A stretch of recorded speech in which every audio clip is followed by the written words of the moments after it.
Feliz sábado. Qué gusto poder estar aquí incluso antes de agradecer al profe Jorge por la historia, porque introduce muy bien a la temática que vamos a tener. Permítanme agradecerles a todos porque sé que el mes pasado, sobre todo el mes de julio, han estado orando por nosotros. Gracias porque nos han hecho saber y nos han hecho llegar también mensajes de cariño y de apoyo. El Señor nos cuidó cuando viajamos a Entre Ríos, tuvimos que ser sometidos a una cirugía y el Señor nos cuidó. Ya el miércoles antepasado agradecí a un grupito que estábamos acá, pero ahora extensivo a todos. Gracias por las oraciones, por el cariño. Nos hemos sentido sostenidos en la oración y contenidos también en el afecto y en el cariño, así que muchas gracias por eso. Y entonces ahora sí, gracias profe Jorge por la historia, porque nos introduce. Fíjese que cuando a veces el Señor nos pide dar todo lo que tenemos, hay que confiar en alguien que nos pide dar todo. Así que bueno, esta mañana vamos a hablar un poquito más acerca de esto de la confianza también. Voy Sandro en la introducción, en la bienvenida, él saludó a nuestros amigos y hermanos que nos siguen por la radio, las redes que tiene la iglesia. Yo me voy a permitir saludar básicamente, por lo menos a dos hermanos que creo. Voy a saludar al hermano Atilio, que con su esposa seguramente están escuchando. Con Pablo hace un tiempo visitamos ahí en Cipolletti, su esposa Marta, su familia, así que saludarlos a ellos porque no pueden estar con nosotros aquí, pero están cerca de la iglesia, así que nuestro saludo. Voy a saludar a la hermana Olga también, con su familia, que ellos están siempre pendientes de la iglesia, aunque por salud no pueden estar acá. De paso, ella quiere saludar de manera muy especial a todos ustedes, porque esta semana la iglesia pudo apoyarla con algo que ella necesitaba un bastón. Y así que la iglesia pudo apoyarla y ella quiere agradecer a todos y saludarlos también a todos. Y permítame saludar a un amigo que se llama Dante, que no sé si está ahora, pero seguramente él hace tiempo atrás, él perdió a su esposa y encuentra fuerza en los mensajes que la Radio Nuevo Tiempo tiene para él. Así que saludar a Dante si está escuchando. Y a todos los hermanos y amigos que nos siguen, nuestro saludo. Hoy estamos comenzando una programación que va a extenderse, va a continuar en la semana aquí en la iglesia. Comienza una semana con énfasis en la temática de mayordomía cristiana, ¿sí? No sé, Jorge, si querés compartir con nosotros cómo va a seguir, porque no va a seguir ahora, mañana, pasado, pero sí el miércoles continúa, ¿no es cierto? Ya se dijo en los anuncios, muy bien, así que ustedes están bien informados. Y hoy vamos a arrancar, vamos a comenzar con esta temática de mayordomía cristiana. Así que bueno, algunos conceptos, algunas ideas que queremos compartir en cuanto a la mayordomía, ¿sí? Vamos a ver en la introducción desde una perspectiva bíblica y del espíritu de profecía, ¿sí? Mayordomía cristiana, porque algunos por ahí dicen, ¿qué significa mayordomía? ¿Sí? Y por ahí quizás alguno nunca ha escuchado o rara vez ha escuchado este nombre en el contexto de la iglesia. Por ahí de repente escuchamos este nombre en otro contexto, en el contexto más secular. Mayordomo es alguien que cuida los bienes de otra persona, algo así como un amo o ama de llaves, etc. Y en el contexto de la iglesia o de la Biblia, mayordomía. Y miren, encuentro que estas dos palabras son las que mejor y más sencillamente definen a la mayordomía cristiana, ¿sí? Cuidado y gratitud. Cuidado y gratitud. El Señor nos da todo. Nos da la vida. Nos da todo con la vida. Pero además de darnos la vida, Él nos da todas las buenas dádivas. No hay nada que nosotros podamos llegar a tener Si ni siquiera podemos ser sin la acción divina, mucho menos o con más razón, podemos pensar que no podemos llegar a tener nada sin que Él nos da. Y Él nos solicita que usemos todo lo que Él nos da, empezando por la vida, lo usemos con cuidado. Él nos da para beneficio nuestro. Nos otorga bondadosamente. Usarlo con cuidado, dice Él. Y lo otro que Él espera de nosotros y que tiene que ver con la mayordomía es, al recibir del Señor lo que Él nos da, ser agradecidos. Y en el ser agradecidos, reconocerlo a Él como el dador de todas las cosas. Fíjense que si hablamos del objetivo, el propósito de la mayordomía, podemos pensar en el contexto de los 3 mensajes angélicos. Ahí están los 3 mensajes, ¿sí? Primer mensaje, segundo, tercero. Pero fíjense cómo comienza: temed a Dios y dadle gloria.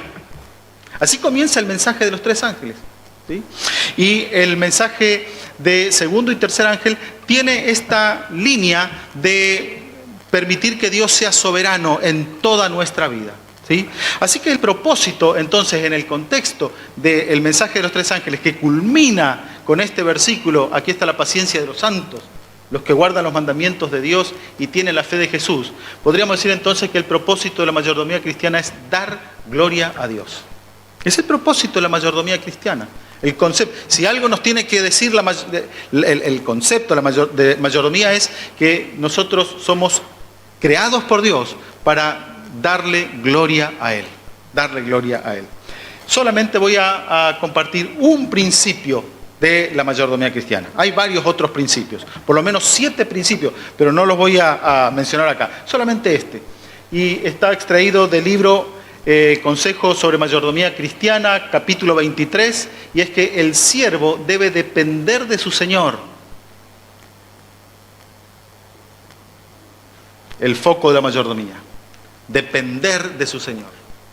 El siervo debe depender de su Señor y no debe usar las dádivas, ahí se escapó las dádivas que recibió de manera infiel. Dios espera de sus hijos. Porque si no quiero usar tanto la palabra mayordomía porque ¿qué? ¿Hay algún sinónimo? Claro, si nosotros decimos siervo de Dios, es mayordomo de Dios, lo mismo. Discípulo, lo mismo, mayordomo, ¿sí? El Señor espera fidelidad. Y esto, en los últimos años de la Iglesia a nivel mundial, es algo así como el resumen de todo el concepto de mayordomía cristiana, ¿sí? Este es el pensamiento que resume la mayordomía. La mayordomía cristiana es todo de mí en respuesta al todo de Dios, ya que Él es el dador de todas las cosas, dador de todas las buenas dádivas, empezando por la vida, ¿sí? Y entonces, ¿cómo respondo yo? Él me dio todo, Él te dio todo. De paso, si no solamente nos fijamos en la creación, Dios como nuestro creador y dador de la vida, nuestro redentor. Y no hay mayor ofrenda que la que el Padre hizo cuando dio a su Hijo. Dio todo, dio lo mejor, dio todo lo que necesitamos. Cristo vino a morir por nosotros, dar su vida y salvarnos. Podríamos decir, ese es el todo de Dios. Cuando dio a Cristo, dio todo. ¿Cómo responderé yo? ¿Cómo responderás vos? O usted, ¿cómo responderá a ese todo de Dios? Quizás cuando pensamos en este resumen, podemos entender por qué aquel niño estuvo dispuesto a dar toda su canastita. Todo. ¿Cómo no darle todo si el que pedía era Cristo, la mayor ofrenda del Padre? Nosotros vamos a ir viendo hoy, a partir de estas ideas y conceptos, vamos a ir reflexionando a partir de una historia que aparece en el Antiguo Testamento. Así que les invito a buscar en el primer libro de Reyes, capítulo 17. Y cuando yo le digo Primera Reyes 17, seguramente que ustedes ya en su mente se van imaginando de quién vamos a hablar.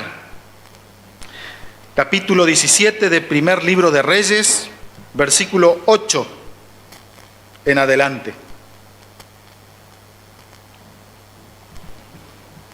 Tenemos ahí, primer libro de Reyes, capítulo 17, versículos 8 y algunos adelante. Dice, vino luego a él, él era Elías, profeta Elías. Vino luego palabra a él de Jehová, diciendo, levántate, vete a Sarepta de Sidón y mora allí. Y aquí yo he dado orden allí a una mujer viuda que te sustente. Entonces él se levantó y se fue a Sarepta. Y cuando llegó a la puerta de la ciudad, he aquí una mujer viuda que estaba allí recogiendo leña. Y él la llamó y le dijo, te ruego que me traigas un poco de agua en un vaso para que beba. Y yendo ella para traérsela, él la volvió a llamar y le dijo, te ruego que me traigas también un bocado de pan en tu mano. Y ella respondió, vive Jehová tu Dios, que no tengo pan cocido, solamente un puñado de harina tengo en la tinaja y un poco de aceite en una vasija.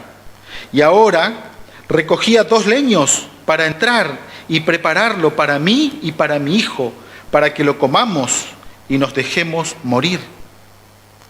Elías le dijo, no tengas temor, ve, haz como has dicho, pero hazme a mí primero de ello una pequeña torta cocida debajo de la ceniza, y tráemela, y después harás para ti y para tu hijo, porque Jehová, Dios de Israel, ha dicho así, la harina de la tinaja no escaseará, ni el aceite de la vasija disminuirá, hasta el día en que Jehová haga llover sobre la faz de la tierra.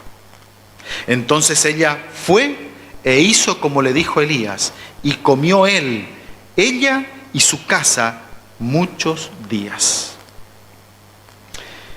Y el versículo 16, y la harina de la tinaja no escaseó, ni el aceite de la vasija menguó, conforme a la palabra que Jehová había dicho por Elías. Qué tremenda historia, ¿no? Una historia de poder. Hace un tiempo estaba quizás luchando con el Señor en oración. Le decía, Señor, necesitaría algo así como una manifestación tuya, pero que sea evidentemente fuera de toda lógica. Necesitaría saber que estás. Bueno, pensando en lo que aquí, esto es fuera de toda lógica. ¿Qué más prueba podría tener esta mujer de la presencia de Dios que este milagro fuera de toda lógica? Ahora, esta historia podríamos decir que está enmarcada en una historia más grande. Y esa historia más grande nos dice todavía más de lo que nos dice esta breve historia, de este milagro sobrenatural que hizo el Señor en la cocina de aquella mujer, que tal como el nenito, ni siquiera sabemos el nombre. La viuda de Sarepta. Una mujer que no era judía, no era hebrea, no era del pueblo de Dios. En la historia más grande que encierra esta historia, vemos la historia del pueblo de Dios y de su rey Acab, un rey idólatra, un rey que por su idolatría y por haberse vendido al enemigo, llegó a ser un rey malvado. Hasta un símbolo junto con su esposa, un símbolo de infidelidad. Y podríamos reflexionar en esta mañana en 2 partes, 2 tópicos. Un tópico podríamos hablar acerca de la insensatez de la desobediencia. Y en el otro tópico podríamos hablar de la bendición de la obediencia. Así que veamos algo acerca del primer tópico, ¿sí? La insensatez de la desobediencia. Hay elementos incluso en esa historia más amplia que nos permiten ver al rey Acab de una manera rebelde que lo pone, si me permiten usar la expresión, hasta en ridículo. Y ya vamos a ver por qué. Fíjense, en el capítulo anterior vemos algo de este Acab. Y para entender esta insensatez de Acab, dice: y reinó Acab, hijo de Omri, sobre Israel en Samaria 22 años. Y Acab, hijo de Omri, hizo lo malo ante los ojos de Jehová. Pero miren cómo termina el versículo: más que todos los que reinaron antes que él. Qué triste definición, qué triste presentación de un rey del pueblo de Dios. Está bien, ya era del norte, después el reino del sur se afianzó como pueblo definitivamente de Dios. Aquí estaba en la separación, ya era del norte, pero Dios quería traer a esa porción de su pueblo del norte, traerlo otra vez a su redil. Y acá, pues como los reyes, los profetas, fueron llamados por Dios para esta tarea, para traer al pueblo a los pies. Pero que había sido llamado por Dios para traer al pueblo hacia Dios otra vez, a la fidelidad de Dios, miren cómo se lo termina conociendo. Hizo lo malo, pero no alcanza el relato bíblico como decir, bueno, hizo lo malo, sino que hizo más que cualquier otro que vivió antes que él. O sea, dentro de los malos, el peor. Qué triste, ¿no? Qué triste. Qué triste resumen de la historia de alguien que había sido llamado por el Señor. Y fíjense el versículo siguiente, el 31. Estamos en el capítulo anterior del que leímos antes, el capítulo 16.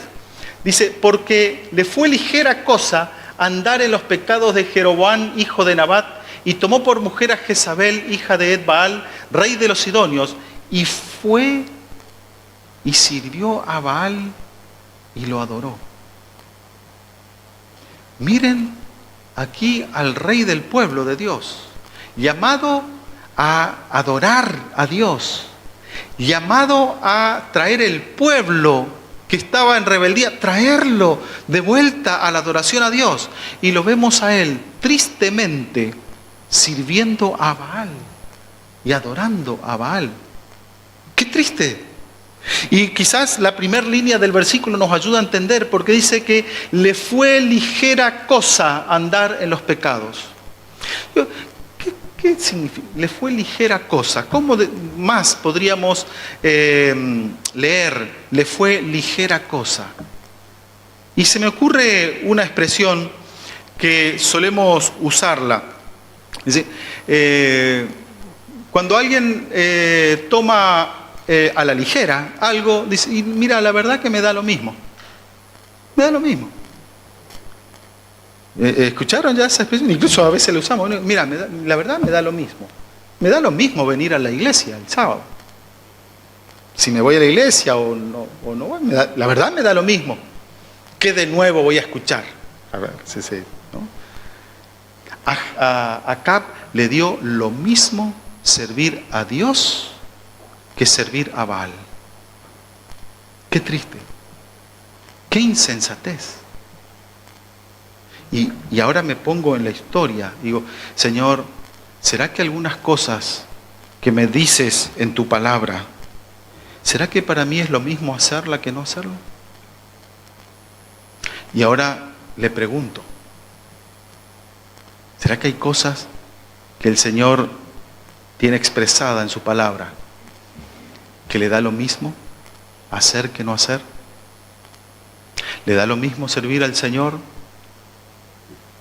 que envió a su Hijo, a ese Cristo que está intercediendo ahora en el santuario celestial? ¿Me da lo mismo servirlo a Él que no servirlo? Triste condición del rey de Acab. El Señor nos libre de que nos dé lo mismo. El Señor nos libre de que lo mismo. Da igual. No da igual. No da igual. Si ustedes me permiten compartir y ver juntos algunas algunos pensamientos inspirados. Fíjense, Profetas y Reyes, en la página 92, por ejemplo, dice que este rey, Acab, su criterio, su actitud de rebelión, de rebeldía, de que le daba lo mismo hacer lo que el Señor disponía que no hacerlo, adorar a Dios que adorar a Baal, le daba lo mismo. Dice, este rey, cuyos pecados habían traído sobre la tierra el castigo de un Dios ofendido. Toda la región, no era solo Israel, toda la región estaba sufriendo las consecuencias, esa sequía que estaba viendo, que a causa de esa sequía nada brotaba, nada daba fruto, los animales no tenían que comer, era una gran escasez, una gran hambruna. Bueno, era a causa del pecado de este rey, porque para el Señor no es lo mismo. Y espera que para sus hijos no sea lo mismo. Pero fíjense qué más, dice, se iba a demostrar a las tribus apóstatas de Israel cuán insensato, por eso hablábamos de la insensatez de la desobediencia. Porque este era un rey y su pueblo que conocían a Dios y que habían sido llamados a servir al Señor, a servirlo a Dios. Y se iba a demostrar a las tribus apóstatas de Israel cuán insensato era confiar en el poder de Baal para obtener bendiciones temporales. Ellos estaban sufriendo las consecuencias de haberse alejado de Dios. Y en ese sufrimiento de las consecuencias estaban buscando una salida en Baal. Miren qué errado que estaba, ¿no? Qué fuera de foco que estaba el rey y el pueblo que lo seguía. Y decir, bueno, pero alguien que estuviera cerca, algún consejero, alguien que lo ayudara a Acab, que lo sacudiera y que le abriera los ojos. No, miren, dice, los caudillos, o sea, los colaboradores de Acab. Pero los caudillos instaron al pueblo a tener confianza en el poder de Baal. Pero miren qué insensatez del pueblo. Y desechar las palabras de la profecía hecha por Elías. Hay punto suspensivo, hay una parte ahí en el medio. La insensatez de la desobediencia. Es decir, Baal tiene nuestra solución. La solución está por fuera de lo que Dios me pide.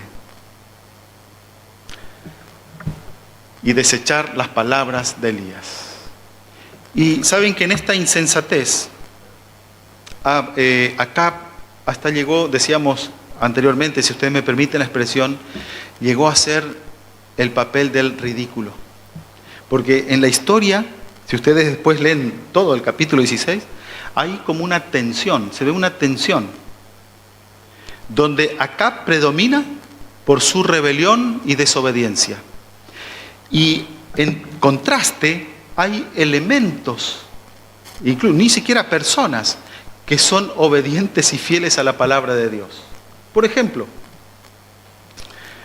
la naturaleza obedecía a Dios. Porque Dios envió que no llueva y no llovió, y después cuando Dios envió que llueva, llovió. La naturaleza obediente al Creador de todas las cosas. Vemos a los cuervos.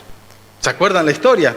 Cuando Elías se estaba escapando de Acab y entonces fue al arroyo Querib, y ahí en el arroyo Querib todavía había agua antes que se secara. Dijo, bueno, anda, ahí vas a ir, yo voy a enviar a los cuervos que te alimenten. ¿Y los cuervos qué hicieron?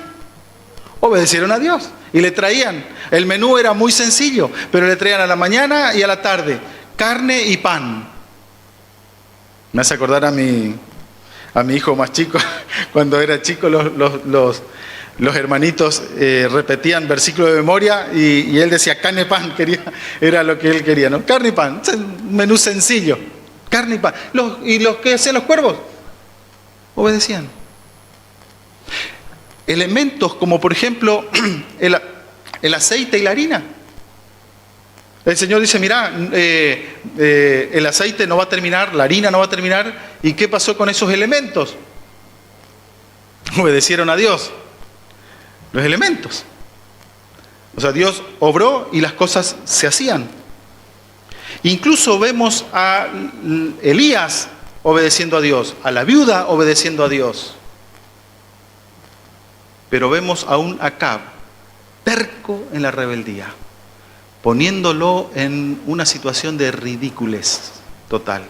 ¿Cómo puede ser que los cuervos obedezcan? Y Acab, el rey llamado por el Señor, no quiera obedecer. Ridículamente, tremendo. ¿Sí? Y dice más todavía, ahí Profeta y Rey en la página 91, que aún frente a las evidencias del poder de Dios, Israel, y acá está el problema, no se arrepentía, ni aprendía la lección que Dios quería que aprendiese. Por eso el tema de la lluvia, o sea, esa disciplina de la lluvia, el hambre que vino, en realidad era un llamado del Señor, pero ellos no se arrepentían y no aprendían. No veía que el que había creado la naturaleza controla sus leyes y puede hacerlas instrumentos de bendición, o no, o de destrucción, ¿sí? Pero estaban dominados por un corazón orgulloso, estaban enamorados de un culto falso y la gente no quería humillarse bajo la poderosa mano de Dios. Y empezó a buscar alternativas, tristemente. Dice la sierva del Señor que solo había un remedio para Israel, solo un remedio. Y ese remedio era apartarse de los pecados que habían atraído sobre él la mano castigadora del Todopoderoso. Pero no se quisieron arrepentir.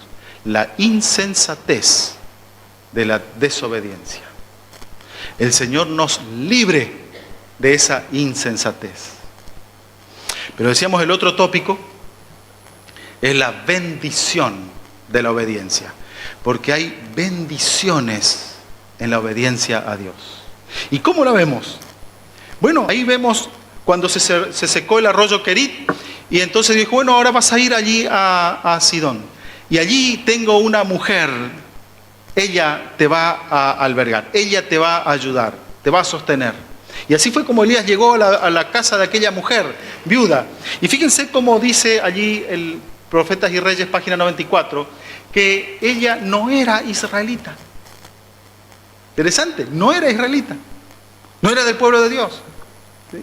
Nunca había gozado de los privilegios y bendiciones que había disfrutado el pueblo escogido por Dios.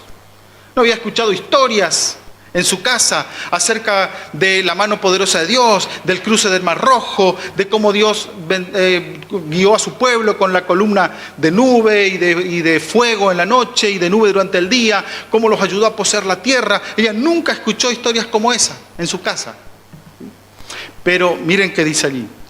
Creía en el Dios verdadero y había andado en toda luz que resplandecía sobre su senda. De modo que cuando no hubo seguridad para Elías en la tierra de Israel, Dios lo envió a aquella mujer para que hallase asilo en su casa. Buscó a alguien fuera del pueblo. Todavía dice más acerca de esta mujer. Porque esa mujer, ese día, una mujer creyente, llegó a conocer a Dios, porque aún en su apostasía y rebelión, algo evidentemente el pueblo de Israel pudo enseñarle o dar testimonio a esta mujer, y creyó en Dios, y se aferró al Dios de los hebreos, al Dios creador. Pero fue probada ahora, porque en ese hogar que estaba azotado por la pobreza, el hambre apremiaba. Igual que otros hogares también a la redonda. Pero ella, la escasa pitanza, es decir, la escasa provisión de mercadería, parecía a punto de agotarse. Y la llegada de Elías en el mismo día en que la viuda temía verse obligada a renunciar a la lucha para sustentar su vida, probó hasta lo sumo la fe de ella en el poder del Dios viviente para proveerle lo que necesitaba. Era el último día. Era el último orina. Es fácil, por ejemplo, ser generoso si alguien viene a pedir y pide 1 kilo de harina y va a la alacena y tiene un paquete, 10 kilos de harina, y 10 paquetes de harina. Dice, bueno, 1 kilo, ahí está. Pero ¿y si va y cuando va a la alacena hay solo 1 kilo? Ahí es más difícil. Bueno, Elías llegó el último día, cuando ya todo se terminaba.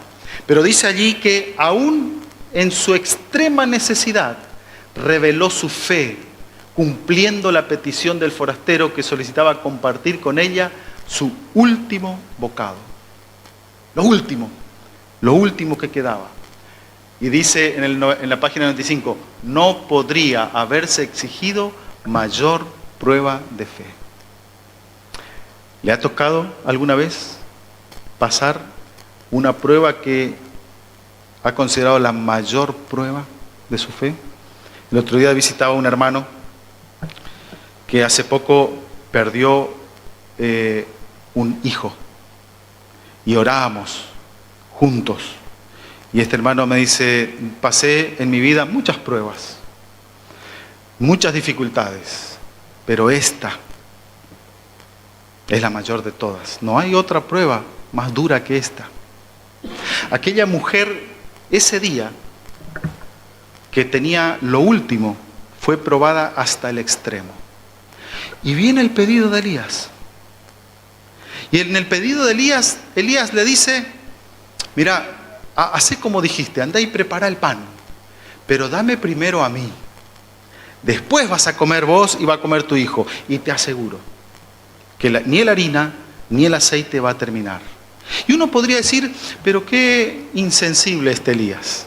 Qué falta de sensibilidad. Qué egocentrismo. Primero yo. ¿Cómo es eso? Pero no había ni insensibilidad ni egoísmo en Elías. En ese momento, en la casa de la viuda, Elías estaba representando a Dios. Y cuando Elías le dijo, primero dame a mí, no estaba poniéndose él, es decir, yo satisfacer primero mi necesidad, sino que Dios estaba a través de Elías poniendo a prueba la fe de la mujer, dándole a Elías primero. Lo que estaba haciendo esta mujer era poniendo a Dios en primer lugar en su vida. Era la ofrenda de la mujer. Era esa ofrenda de reconocimiento a la dádiva de Dios, que hasta el momento solo era promesa. Pero por la fe se aferró a la promesa. El aceite no va a terminar a futuro. La harina no va a terminar a futuro. Y ella se aferró a esa promesa y consideró que la promesa de Dios ya era cumplida por el poder de Dios. Y se aferró y estuvo dispuesta a dar a Dios el primer lugar. Y así le dio a Elías primero el pan y después para ella. Y como resultado, ni el harina terminó, ni el aceite terminó. La fe y la confianza de esa mujer. La fe y la confianza de esa mujer tiene algo para enseñarnos a nosotros. Porque cuando nosotros estamos dispuestos a poner a Dios en primer lugar, todos nuestros intereses pasan a un segundo plano. Y todo lo que el siervo de Dios o la sierva de Dios buscan es rendir homenaje o culto a Dios al ponerlo a Él en primer lugar, reconociéndolo por todas las bendiciones, aun aquellas que todavía no son palpables, son promesas. Pero en la confianza de que esas promesas se cumplirán, hay un reconocimiento. Entonces, la ofrenda, en este caso, es reconocimiento por las dádivas de Dios. Es reconocimiento de aquel que ha creído y ha confiado en Dios. Es totalmente inútil traer una ofrenda, por ejemplo, monetaria a la iglesia, si esa ofrenda no responde a mi reconocimiento y amor a Dios. En otras palabras, Dios no quiere su dinero si no tiene su corazón. Dame, hijo mío, tu corazón. Y aquel que le entregó el corazón al Señor está dispuesto a darlo todo, como el niño que le entregó la canasta, todo, como esta mujer viuda. Y nos llama la lección a nosotros hoy. ¿Será que hoy podemos seguir confiando en Dios? ¿Será que Dios desea hacer con nosotros como hizo con aquella viuda? Ella mostró que la fidelidad no depende de las circunstancias. No soy fiel si puedo, o si están dadas las circunstancias, están dadas las cosas. La fidelidad no depende de circunstancias. Ella estaba enfrentando la peor crisis. Todo se había terminado y nada indicaba que las cosas mejorarían. todo seco, todo muerto alrededor. Nada indicaba, por lo menos en lo inmediato, que las cosas mejorarían. Era una crisis, no solo nacional, era una crisis regional.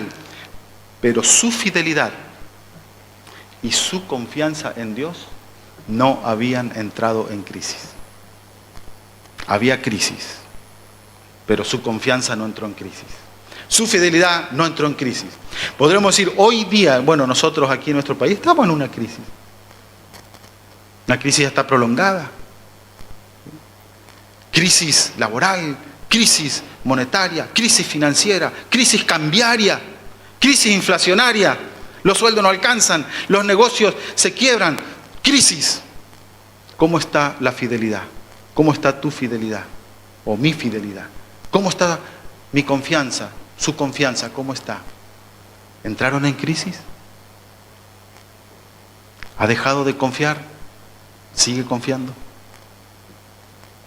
Hace varios años me tocó estar en un culto de oración, en el norte.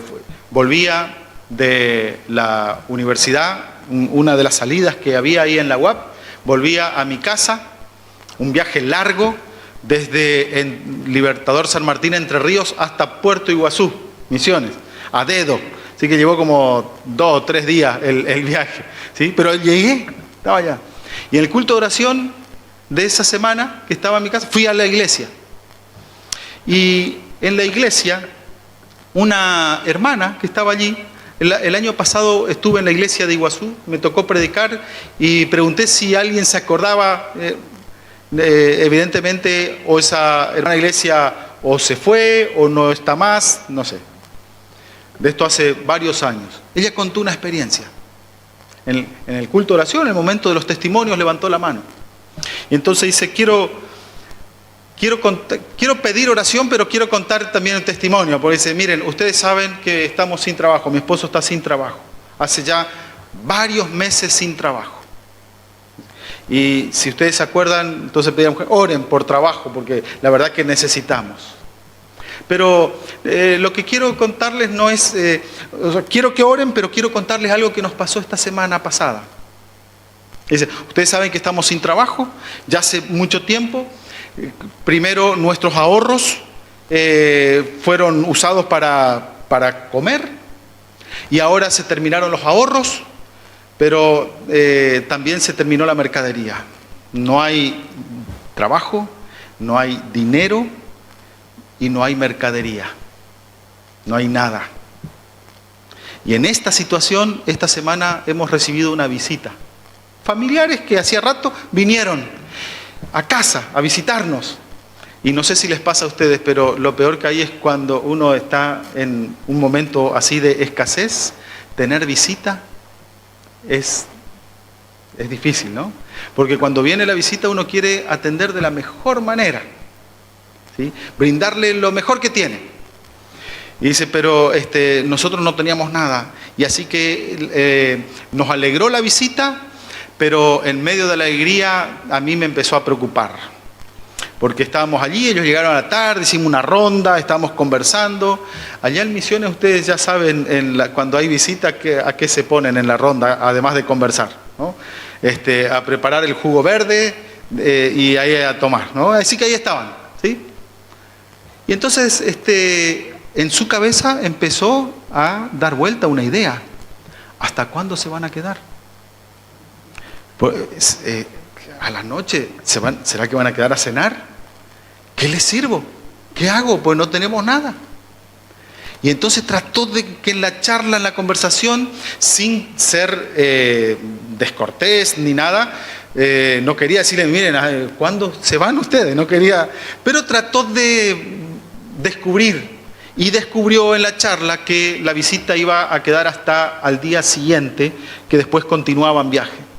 O sea que iba a haber cena, tenía que haber cena. Y ahí sí que le empezó a preocupar. ¿Qué le sirvo? Así que cuando estaban en la charla, mientras todos conversaban, ella pidió permiso y se fue a la cocina, empezar a ver los movimientos. Y empezó a abrir una puerta, otra puerta en la alacena y no había nada. Entonces llamó a uno de los hijos y decía, mira, vas a ir al almacenero que está ahí en la esquina y vas a pedirle que te dé fiado. ¿Usan acá la palabra fiado? Ya, vas a pedir que te dé fiado, ¿sí? Y algo sencillo, un paquete de fideo y un cartoncito de salsa, listo, está la cena. ¿Sí? Además a la noche no hay que comer demasiado pesado, ¿no? Entonces le dijo, mira, vas a ir y vas a pedir que te fíe un paquete de fideo y un cosito de salsa. Y decirle que te anote ahí y que le vamos a pagar después. Y cuando le estaba diciendo esto al hijo, dice, ¿y qué le voy a decir cuándo le va a pagar? ¿Cuándo le vamos a pagar? No puedo decirle, mira, a fin de semana cobramos y te pagamos. No, porque no hay trabajo. O a fin de mes, cobramos y te pagamos. No, no hay trabajo. O sea, diga lo que le diga, sería decir algo que no sabría si cumpliría. Y entonces dijo, no, yo no puedo quedar mal con mi vecino almacenero. Voy a arreglarme con lo que hay. Y buscó más. Y vio en uno de los estantes había un sobre de sopa. De esos sobrecitos de sopa. Se ve que en alguna de las compras hicieron ahí una compra de una cajita de sobres de sopa, de esas que se preparan rápidamente, y le quedaba un sobre. Entonces dijo, voy a hacer sopa. Sopa para la cena. Así que puso a hervir agua allí, ¿no? Y el sobrecito decía tantas tazas de agua, pero ustedes saben que cuando hace falta aumentar el volumen, una taza más de agua, ¿no es cierto? Total es sopa. Así que ella puso más agua por las dudas, y ahí estaba calentando el agua y dando vuelta a la sopa, y mientras tanto oraba. Y no me acuerdo bien cuál era su oración. Yo esto quizás un poco uso ahora mi imaginación, porque decir, bueno, ¿qué sentiría yo en una situación como esa? Y posiblemente miedo a pasar vergüenza delante de la familia. Vinieron a vivir acá y están tirados. ¿Por qué no se quedaron donde estaban nomás? ¿No? ¿Qué pasa? ¿Qué cosas están haciendo mal? Que está todo... Bueno, miedo a pasar vergüenza. Y entonces, Señor, no permitas que esta noche pase vergüenza.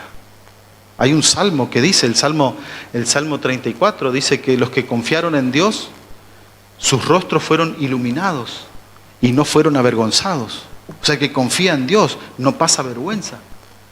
Señor, necesito que ese salmo hoy pueda cumplirse en mi vida. No quiero pasar vergüenza. Y oraba. Y entonces empezó ella a crear o a idear una estrategia para servir la sopa esa noche. Porque la familia estaba con los niños y ellos tenían sus propios niños. Entonces decía, bueno, ¿cómo voy a hacer? Voy a empezar a servir la sopa a los niños, porque siempre están primero los niños. Primero los niños de la visita. Entonces voy a servir a todos los niños de la visita. Y después le voy a... porque está bien que están primero los niños, pero voy a asegurarme que la visita tome la sopa. Entonces voy a seguir con la visita los adultos. Y ahí voy a ir controlando a ver cómo va para servir a nuestros niños, que ellos también tienen que comer, tienen que cenar. Así que le voy a servir a ellos. Y si ahí se terminó, le voy a hacer una mirada a mi esposo. Él ya sabe la mirada, ¿no? Ya conoce ya. Y con esa mirada le voy a decir a él que alguna excusa presente que él no quiere sopa. Pero si alcanza, le sirve al esposo. Y si al servir al esposo todavía hay sopa, entonces se serviría a ella. Por último, ella. Pero si no alcanzaba, alguna cosa diría ella, miren, hoy estoy no tengo hambre, me cayó medio pesado, coman, sírvanse, disfruten, yo esta vez no voy a... Hizo toda esa estrategia. Así que llegó el momento de la cena, pusieron los platos, vinieron a la mesa, oraron, agradecieron a Dios por lo que había, y ella empezó con su estrategia. Servía a los niños de la visita, los adultos, sus niños. Miró y había sopa. Así que le sirvió al esposo. Y miró y había para ella. Y se sirvió a ella. Todos tenían la sopa. Sírvanse, disfruten. Y empezó, ella ya en ese momento estaba agradecida a Dios. Gracias, Señor. Pero mientras tomaba la sopa, se iba quedando por la mitad el plato un pensamiento cruzó por su mente que la volvió a preocupar. ¿Y si alguno pide más? Porque vio como si a los chicos a uno le gusta y uno pide más, todo el resto, sí, yo también quiero. Si uno dice no, todo el resto dice no. Y dice, ay Señor, que nadie quiera repetir. Pero terminaron y uno de los chicos, ¡qué rica sopa, yo quiero más! Y listo, todos también. Así que empezó con la misma estrategia. Sirvió a los niños, miró, sirvió a los adultos y sirvió a sus niños. Y había todavía para su esposo, así que le sirvió al esposo. Y vio y había para ella también. Se sirvió ella segunda vez. Para ese momento ella estaba tan agradecida al Señor. Tan agradecida. Que solo ella mientras comía y mientras los otros hablaban, ella alababa a Dios en su mente, en sus pensamientos. Gracias, Señor. Hasta se animó a decir, ¿alguien quiere más? No, ya estaban. Esa noche fue a lavar los platos. La tarea difícil que queda después de la cena, ¿no? Pero ese día ella fue a lavar los platos con una alegría, con un gozo en el corazón. Mientras lavaba los platos decía, Señor, gracias, hoy me sostuviste, hoy no pasé vergüenza, hoy te manifestaste. ¿Cómo quiero agradecerte, Señor? Gracias. Y contaba ella al cerrar su testimonio que fue a lavar la olla. Y si no la pude lavar, porque quedó sopa para mañana. Y guardó la sopa para mañana. Dios obrando en sus hijos que deciden confiar. Aquella viuda de Sarepta estaba en la mayor prueba. Se estaba terminando todo. Puso a Dios en primer lugar. Todo era crisis alrededor, pero su confianza en Dios no había entrado en crisis. Podemos nosotros vivir en crisis, pasar crisis, momentos difíciles, como decía este hermano el otro día, la peor prueba, pero nuestra confianza en Dios no puede entrar en crisis. Si entra en crisis nuestra confianza en Dios, entonces todo se desbarata. Y el riesgo es caer en la insensatez de aquel rey Acab, rebelde a Dios. Pero Dios, que ama a sus hijos, dice, yo te voy a sostener. Yo soy tu garantía. Yo voy a hacer que no te falte.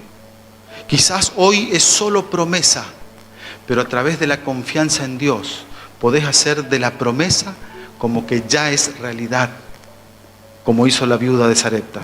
Y puso a Dios en primer lugar. Su fidelidad tampoco entró en crisis. Cuando la confianza no tiene crisis, la fidelidad tampoco entra en crisis. Yo quisiera esta mañana, en primer lugar, yo renovar mi entrega al Señor. Y en esta renovación de entrega al Señor, pedirle que me ayude a vivir de tal forma que no importa lo que tenga que atravesar, pero que mi fidelidad y confianza en Dios no entre en crisis. Y quería invitarlos a que me acompañen en esta renovación y entrega a nuestro Dios. Entregarnos a Él. Porque aquellos que viven confiando en Dios y siendo fiel a Dios, un día, cuando Cristo venga a buscar a los hijos de Dios, Él va a reconocer a los que confiaron y fueron fieles. Los va a reconocer. Y los va a mirar a los ojos y va a decir, bien, buen siervo fiel. Sobre poco fuiste fiel, sobre mucho te pondré. Entra en el gozo de tu Señor. ¿Quisieras que el Señor te diga eso? Amén, yo también. Vamos a orar. Señor Dios que estás en los cielos, queremos agradecerte en esta mañana, porque eres un Dios tan bueno, Señor. Eres un Dios fiel, eres poderoso, pero eres también, además de poderoso, eres amoroso y bueno con tus hijos. Y en este gran conflicto que vivimos, hay veces que pasamos pruebas difíciles, que incluso en esas pruebas nos llevan al punto de preguntarnos si estás con nosotros o no.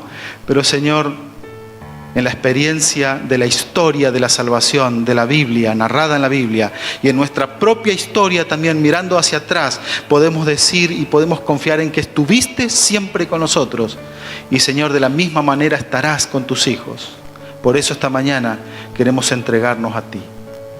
Y Señor, renovar esa entrega, pedirte que nos ayudes a confiar en ti, en tu poder y bondad, y ser fieles, porque Señor, aquel día cuando Cristo venga a buscar a tus hijos, Señor, queremos que nos diga a nosotros también, bien siervo fiel. Señor, te pedimos en su nombre, en el nombre de Cristo Jesús. Amén.